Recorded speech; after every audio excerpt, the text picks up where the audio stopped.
Hello YouTube, my name is Paul. Hope you're all keeping well. Welcome back to another pickup video.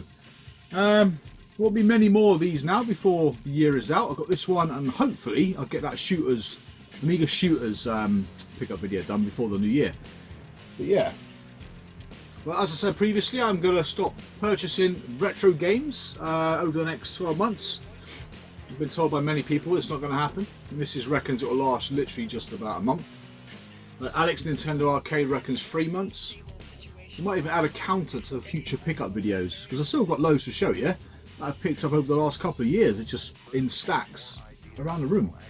So yeah, when I get through the actual collecting videos, I will go through the pickups to those individual systems as and when I get to them. But yeah, it'd be interesting to see how long I last. I have got no willpower, I've got to say. So it'll be some achievement to not go on eBay for 12 months. So yeah, I've literally got, what, 2 weeks? Today, 2 weeks today will be the last day I can go on eBay and buy something. But yeah, even now I'm not picking up loads. I think I've picked up about, I don't know, maybe 6 or 7 items over the last 2 weeks. So that's a record for me in itself. So as I'm weaning myself off this addiction and going cold turkey, hopefully, fingers crossed, we'll be okay. And I will try and make the 12 months. So yeah, another varied pickup video. Got quite a few games to go through again, from the Atari right through to the Mega Drive. Many of these games I don't think I ever owned back in the day, but I do remember them from magazines, etc, etc. So yeah, so it's amazing. Christmas is just around the corner, isn't it? It's come around so bloody quick. Right, let's find the first bunch of games. So you think about bending over, can't get friggin' hell back up again. Right, 3 Atari games to show you. 3 games that I've wanted for a long time, I've got to say. I never played them back in the day. 2 by Activision, 1 by Atari. The first one being Chopper Command. Been after this little shoot 'em up for a while. It's actually quite good fun. I thought at first it was a bit like a Defender clone, but it's not. It literally is just a horizontal shooter, really. You've got to protect as many of those little sort of vans from a convoy. You've got to protect as many of them as possible. If you lose them all, you lose the game. Or if you lose all your lives, you lose the game. Yeah, again, the International Edition. This wasn't a lot of money. I can't imagine this was much more than about 10 quid. It's a shame these Activision cartridges do that, isn't it? It is a shame. Again, it's pretty much complete as far as I can tell. A boring manual there and a few bits of bobs inside, a few pamphlets. But yeah, quite pleased to have this. There's not many more Activision games I'm after now. I think the only one I really want, if I do come across it in the next 2 weeks, is Keystone Capers. But yeah, I know that's not a particularly difficult game to get, but every time it comes up on eBay, it's generally in quite poor condition.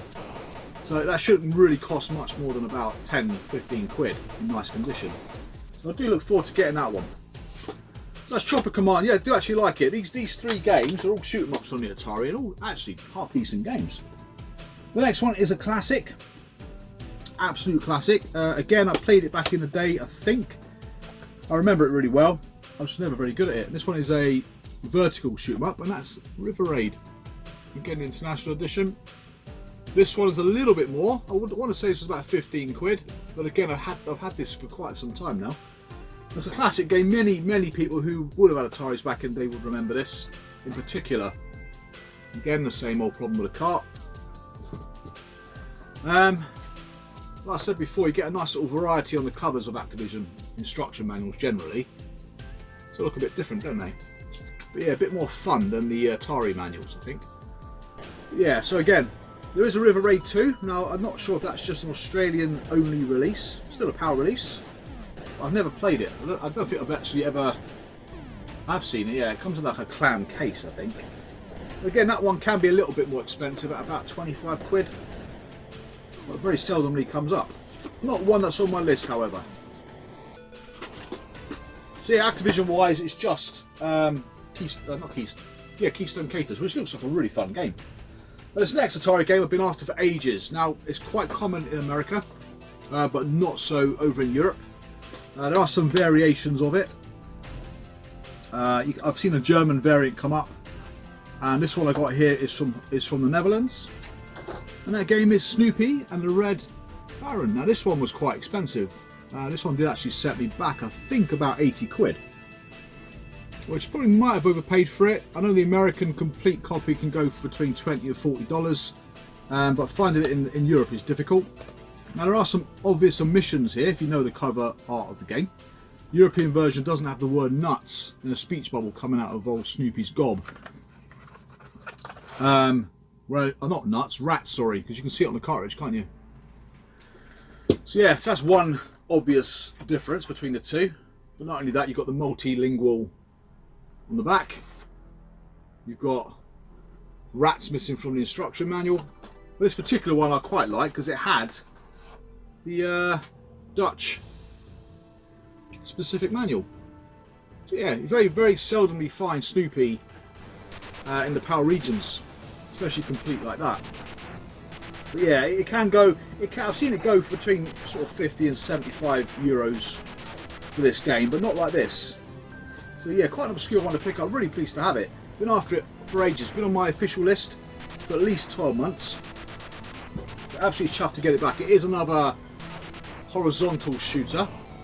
Just you versus a Red Baron, and he's a little sod. He's actually quite hard to shoot down. But yeah, I'm not sure if this was an arcade conversion. This is by Atari. Came out in 1983. Very rare that Atari had a different livery, because generally it was either, I think it was all silver by that stage. So quite nice to have a different cover. So yeah, Atari wise, like I said, I've got a few more to show in pickup videos, but not too many. Got some nice titles added to the collection about 6 months ago now. Some very good games which are highly regarded and some of the best games on the system. So I look forward to showing you those. Well, next up is our beloved Spectrum. Right. I've just got no space to put anything around me at all, so everything seems to be on the floor. Now, 3 games. 2 of them are quite reasonably late, not overly late, and got some nice graphics. But these 3 games I never played before until making this video, really. I do have this first one on the Commodore 64, but I've never played it. And that game is Myth, History in the Making. This was part of a bundle, but in lovely condition, so I kept it. A bit of a platformer. I'm not sure what else you're supposed to do in it, but I've heard it's a very good game. And with some Spectrum titles, indeed with some other collections, I do try and get games that are highly regarded, because at some point in the future I'd like to play them. Just to see, but graphically it's very nice, got nice animation, even though everything's quite small, it's very detailed. This one, like I said, part of a bundle, shouldn't have cost me a lot at all, maybe a couple of quid. Value wise, it's not a valuable game. It can go between 5 and 10 quid, but it's in lovely condition, complete with its cassette and manual. Well, like I said, never played it. I've got no idea what you do with it.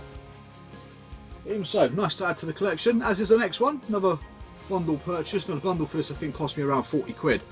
And this particular game, its own can go for about 20 quid or so. And that's Deliverance, Stormlord 2, which I think is completely different to the 16-bit variants. A game made by the same developer who done Exelon and Cybernoid, Raphael Keko or Checo, or I don't know how you pronounce his name. But yeah, usually comes with a little plastic holder with the cassette sits in. Never seen that before on the Spectrum. You get this little cardboard thingy-majig. I'm not quite sure what that does, or what it's supposed to wrap around. And the instructions, again, a very difficult game, but a lot of the games that were developed by this chap, Raphael, were quite puzzly in a way. They're all very hard, but if you use the right weapons and the right screen, or do certain things in a certain order, it just makes the game a lot easier. But it's all more like thinking man games, really, and I don't really think that much, so for me it's quite a challenge. I can only get about 4 or 5 screens into the game, but it is a beautiful game to look at. It's got boobies in it, which is pretty unusual for a specky game, but right up my street. That's probably the reason why I bought it, to be fair. But I do like Raphael's games. Exelon is one of my all-time favourites. Cybernoid, I do love Cybernoid 1 and 2, but they're bloody hard. Right, last but not least on the specky is another game that came up as a bite now for like 15 quid. So I snapped it up because it doesn't come up very often. Now this particular game also has 2 variants, or 2 cover variants, based on a film I've never seen. I've got to say, and I know Scott Sega Zombie recently showed this in a pickup video too. That's Friday the 13th, the computer game, of course. The game itself, I have no idea what you're supposed to do. Before playing the game, make sure that you close and lock all doors, windows and curtains. turn off all lights, use a candle if necessary, make sure Granny isn't in the room. Sounds a bit dodgy, doesn't it? Set the computer volume at maximum, then load and play the game. You will be surprised. There's a horrible screaming sound effect that comes out of this game as soon as you load it up. So yeah, they're setting you up for a heart attack, I think. But yeah, I think there's another cover variant which I'm pretty sure is all black without the writing. So I'm not quite sure if they had to do that, because the front is a little bit gory. But that variant I think is even more difficult to find than this. I think the complete version of this game contained blood capsules as well. So finding that in complete condition would be absolutely insanely hard to find. So really pleased to have it. 15 quid, buy it now. Chuffed to finally get it. Right, next up is the Amstrad. I've only got one Amstrad game to show you, which is not an ocean game. Not an ocean game. Now, this is another game that was developed in Spain by a company called Toposoft. I'm not sure if they published it or developed it. I remember seeing this for the first time in CVG magazine, the first one I ever bought. But it was on the Atari ST. Always liked the look of sort of Chicago 30s as a game. Always quite liked the look of that era, really. Always quite interests me. The game itself is absolute shit. It really is. It's bloody hard as nails. But I remember seeing the ST version. I did pick it up on the ST eventually, but it looked good. From the still screenshots, it looked good from the artwork, but the game itself is bloody horrible. But yeah, really pleased to have this. This was about between 15 and 20 quid. Very seldomly appears. It's more common on the Spectrum and the C64 than it is on the Amstrad or the ST. And the ST version, I think I've only seen one copy in about 5 years. So yeah, it's not a good game, but it's nostalgic because it's a game I remember seeing in a magazine at the time. What do we have next then? C64, a couple of cartridge games. A game that I picked up on floppy disk. But the one I really want isn't that particular game. But it's part of a series of games featuring this particular character. So I'll show you the cartridge games first. On my quest to try and get as many branded GS cartridge games as possible, I've managed to pick up a compilation called Power Play. This I've had for a little while now. Again, I think this was about 40 quid. There's another one. I'm pretty sure it contains 6 games, and that was a bit more obscure than this one. But some good games on here. Stunt Car Racer plays okay on the C64 from what I've seen. Micro Prose Soccer is a legend on the C64. It's a fantastic game. Kind of a precursor to like Kickoff 2. And Rick Dangerous, which surprisingly looks absolutely fantastic on the C64 and plays really, really well. But yeah, it just comes with a cartridge. Nice red cart. Instruction kind of pamphlet-y thingy. Again, doesn't come up very often, this one. And a registration card. Yeah, pleased to have it. I think, yeah, I would like to get the other one with 6 games on it, which again is, like I said, a bit more difficult to find. And that'll be both from this particular company. Not sure if this is Micro Prose or not. I've got a feeling it might be.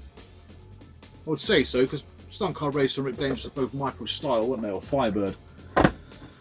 So yeah, that's that. Now, next one is a game that I've got on the hit squad quite recently on cassette for the C64. And that game is Vindicators. I think the hit squad game isn't much less expensive than this, to be honest. A tank game reminds me a little bit of something like Combat on the Atari. I don't really like it, to be honest. It's quite bland. Again, this is an Atari arcade cabinet on the back there. Again, this one is part of a trilogy of Domark games that were released on the C64 GS. It was this, Badlands, and Cyberball. None of them are overly particularly great games, to be honest, but part of the quest is to get these GS branded games. So yeah, pleased to have this one. The only ones I'm really struggling to find now are the games released by Dynamic. Again, 3 games, I believe. I've only ever seen one of them once, and that got listed for a tenner and got snapped up in a heartbeat, as you would imagine. As After the War, Narco Police, and Astro Marine Corps. 3 of those were released on the C64 cartridge. Which, yeah, bloody hard to find. Right, next up we've got the Atari ST. There's a game in here I still struggle to find on the Amiga. The Amiga version can go for about 5 times as much as the ST version, but the game is very similar on both. Another game which again I'd like to have on the Amiga, it just again doesn't come up very often, And another game which again was one of the last games I played on my ST. So if I show you that one first, it's a nice little horizontal shoot 'em up. Plays really well on the ST, to be honest. One of the first games I remember where the game loaded intermittently as you were playing the game. So rather than get to the end of the first level and it paused for about 30 seconds, it kept loading. I think it was this and Ninja Warriors done that, and that game is Saint Dragon. Nice shoot 'em up. Did like this on the ST. I had this on demo. On a demo floppy disk. Played really well, got to be honest. The Amiga version, as you'd expect, is better. It's smoother, it's got nicer sound effects, better music and more colours. But the SD version, to be fair, don't play too badly at all. Now, when I picked this game up originally, it had no instructions in it, so I had to buy the instructions separately, unfortunately, which cost me about 10 quid. Because the game itself was about 10 quid. I was trying to find this game for quite some time before it actually finally appeared. Which was one of the last nostalgic games I wanted for the ST. And the last game I wanted for the ST, which I mentioned in the previous video, is hopefully on its way. So that is pretty much it for the ST. Unless I start going for games which got an ST release only and not on the Amiga, which is my plan when I return from my year off. Not my month off, not my 3 months off, from my year off. I wonder what the odds would be against me actually making it for a year. Cool, 1,000,000 to 1? Get the bookies on the case, you might make a fucking fortune. So I have to make it, I've got to do it. Now next up is a game I remember on the Sinclair Spectrum. And the Sinclair Spectrum version, to be honest, plays much better than this version. And that game is Technocop. Unfortunately, I cannot get it to work. I've tried it on a multitude of STs. Yeah, I mean, to be fair, it's one of those games, you drive to the scene of the crime, you get out your car, and then it turns into a bit of a platformer. But I find it brutally hard. Yeah, not quite sure what I'm doing. But I know it's got an Amiga release and it's quite difficult to find. But I would say it probably plays identical to Technocop on the ST. But the Spectrum version, I really enjoyed. A bit easier to play. But yeah, unfortunately it doesn't work. It's a shame. This one set me back about 10 quid, so it wasn't overly expensive, but if I can get myself some working floppy disk for it, it'd be great. And last but not least, there's a game I know, this video that I watched recently with Amiga games on it. Flashback TNT. He showed this in his pickup video. I'm pretty sure Cine Steve has got this in his collection as well. And that game is Dogs of War. Again, this came up as buy it now for 15 quid on the ST, so of course I'm not going to let that one slide. Very good game. It's horizontal and vertical. It does change halfway through the game.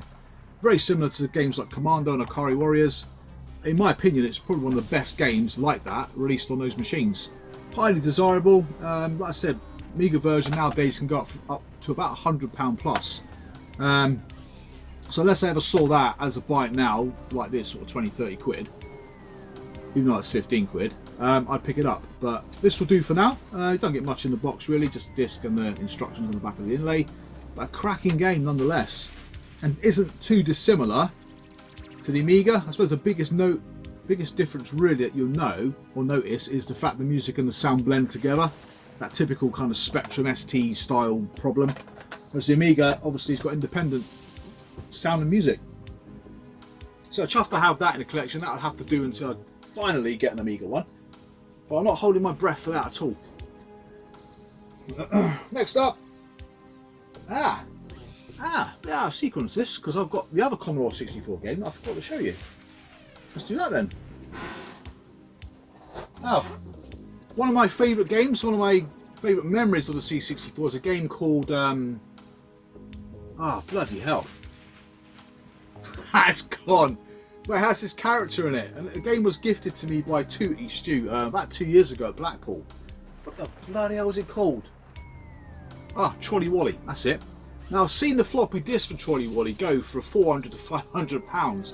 No idea why it's such a desirable game when a cassette can usually pick it up for next to nothing.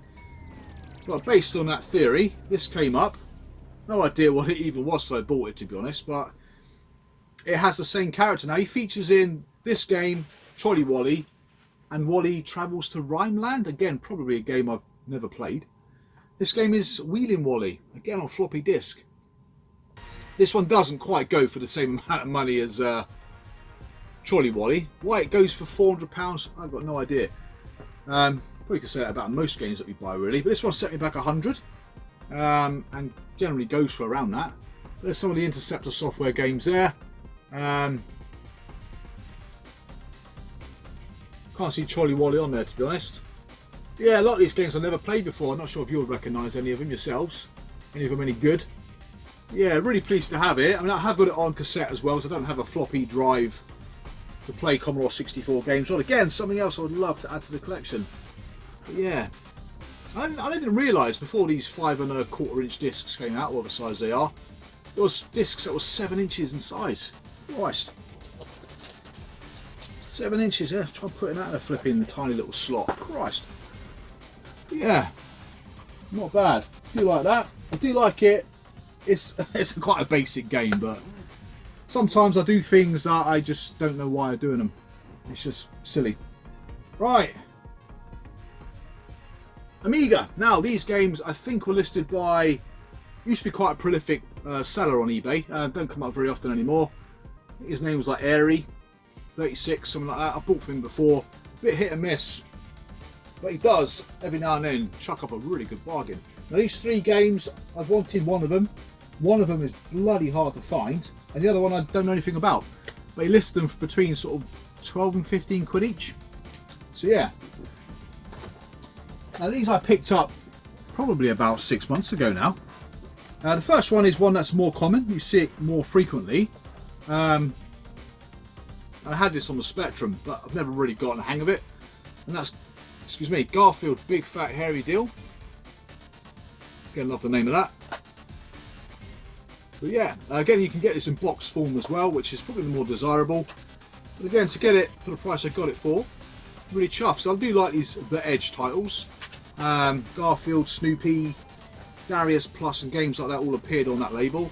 None of the games are particularly great. They're probably better known on the Sinclair Spectrum than they are on the Amiga. But again, arcade adventure. You pick up stuff and I ain't got a fucking clue what to do with it. Actually, you'll see that in my video. I kind of collected everything up and put it into one room. I wasn't sure what to do with it all. Next up is a game called Danger Freak. Pretty grim. Chris Hulsbeck done the music for this. I think that's what attracted me to the game. So I see it come up. I quickly went onto Hall of Light just to see what it was all about. You play as a stuntman, and you've got to do stunts. Yeah, without costing the film company too much money. Now, I can't get off the first level. Not a great game, got to say. Yeah, under the US Gold label. Would have been released in Germany, probably under the Rainbow Arts label. Would have come out roughly the same sort of time, really, as Great Giana Sisters. So, yeah. There's no particular reason what attracted me to it, apart from the musician and the fact it was quite cheap, and I've never heard of it before. So if you guys have got any experience with that particular game, please share below, but it's a bit of an obscurity. And the next one, I've only ever seen this on the Hit Squad label on the Amiga. So when this came up, again, quite cheap, and it's very hard to find it on the Amiga, or indeed on the ST. That's Navy Moves, which I've shown quite recently on a Hit Squad pickup video. But yeah, really pleased to have this. Just don't see it very often. So when it came up, again, I can snap it up. Originally released in Spain, can't get off the first level, but everything seems to be in lovely condition. It really does. Always chuck stuff on the floor, not sure why I do that, but yeah. It's the same company that brought us games like Astro Marine Corps, and same games that I mentioned earlier on for the C64 GS. I'm not sure if that got a cartridge release, I don't know, but I know it's very difficult to find in its original full price UK release. You can get it, I think, a bit easier in Italy and Spain. Right, finally, Mega Drive. These 3 games again, never had before. Actually, I've had them before, but I've never played them before. 2 of them I've had before, 1 I've never had or never played. Kind of, yeah. I think I've never played all 3 of them before. First up is Crash Test Dummies. I think what attracted me to this was the funky cover, really. Yeah, not too bad. The game itself is crap. Very much reminds me a bit, actually, of Danger Freak. You just literally a crash test dummy. Bit of a platformer. Kind of hybrid with a bit of run and gun sort of thing. It's not good at all. This one was about 20 quid. I was hoping it was in good condition, because when I bought it, it was literally stacked up amongst loads of Mega Drive games. One of those kind of multi-listings where you just select what game you want. All I could see was the spine. All looked pretty good. What you can tell, no sun fading, no fraying there on the edges, so hopefully it was good. And it came through in great condition, so pleased to have it. Don't often come up, and I know it came out on the Amiga as well. But yeah, it's not a very good game. I was just sold by the artwork, really. Not even so much the artwork, I think it's just the bloody colours. It's quite vivid. Next up is a game I have had before, never played it though. I love the original. The game is Strider 2 by US Gold, developed by Tiertex. You're synonymous with steaming piles of shite. But this, yeah, it's okay. Literally I played it for about 10-15 minutes. But yeah, the original one, I absolutely loved it. My friend had it on his Japanese Mega Drive, and I played that game to completion. This, I can't envisage me playing this very much, to be honest. But again, lovely condition. I think this one may have set me back about 25 to 30 quid. It's always been one of those games that's been relatively expensive for what it is. Not overly difficult to find. But yeah, it's like Strider. But it's exactly the same sort of game as Strider. It's just nowhere near as good as the original for some reason. But I know Tiertex didn't do the original game. That was done by a Japanese firm who clearly knew how to make a game of Strider. Now finally, it's a game I sold along with Strider 2 at some point in the past. But this one has gone up quite a bit in value. And that is Superman, the Man of Steel. I used to be able to pick this up for a tenner back in the day when I used to pick up Mega Drive games like that. This one was probably about £35 now. Now, the reason why it's probably quite expensive is because the manuals in these Virgin Games boxes, they're usually tatty as hell because they're quite thick. They barely fit into the manual holder. In fact, this one here, I've taken the manual out. I'd rather not have it in there at all. But yeah, literally, it fits. It barely fits in the holders. And you tend to find the front will be crushed, the back will be crushed, or torn, one of the two, or it'll have a flipping horrible kink in it. You can't get out. So yeah, so I've been waiting for a version of this game to come up with the manual intact. So great to have that, finally. There's a couple of other games like that I've noticed. Again, mostly by Virgin, like Courseplot. Can't remember the others now. And Dracula, Bram Stoker's Dracula's got a really thick manual. Again, I tend to leave them out of the cases on their own. I just don't want them to be, because the weight of them would just make them go Constantine anyway. So yeah, that's a selection of games that I've picked up then. Again, most unknown to me until picking them up. As in gameplay wise, I'd love to get Trolley Wally on disc. Wow, that'd be some find. Again, I cannot believe or understand why it's the value it is. I didn't realise Trolley Wally was such a desirable title. I just remember it from being around my friend's house playing it on his C64. But yeah, how bizarre. So yeah, I will get that Amiga shoot 'em up video done very soon. I'm probably working pretty much flat out between now really and Christmas Day. So yeah, I'll try and get it done, but it might not be out until between Christmas and New Year. I do want to do a competition video results because I did the competition bloody months ago and I haven't announced the winner for that. So we'll do that. But I'm also conscious that I'm heading towards 1,000 subscribers. So I've been rooting around today looking for prizes for that. So we'll definitely do a, not so much a competition, there will be a competition with some quite basic questions, but I will have a multitude of different prizes from games that I've picked up that I'm meaning probably to exchange or to shift or move on or whatever, but I've never got around to doing it. A couple of rarities in there as well. I mean, the games that I will be giving away will be predominantly based on systems that I collect for, like Spectrum, Commodore, Amstrad, Mega Drive and stuff like that. So there'll be a few games in there. But I thought I'd do a bit of a giveaway anyway, yeah, because it's 1,000 subs is some achievement for a channel that didn't set out to get any subs at all, to be honest. So yes, that should hopefully, fingers crossed, be again around the new year. Don't want to be presumptuous, but I am ticking away and slowly but surely getting there. So something I definitely want to do is, I know a lot of you guys are stuck around from the beginning. I know a lot of you have been commenting from the beginning as well. So yeah, just want to show my appreciation really and do another competition. So yeah, so Amiga pickups, shoot 'em up pickups, competition results from the previous competition I did, and 1,000 subs. Prize draw. I don't know if there's anything else to mention in a minute. But yeah, 2 more weeks of purchasing, and that's it. So yeah, thank you very much for watching. Thank you very much for subscribing. I'll see you again real soon. Take care, and bye for now.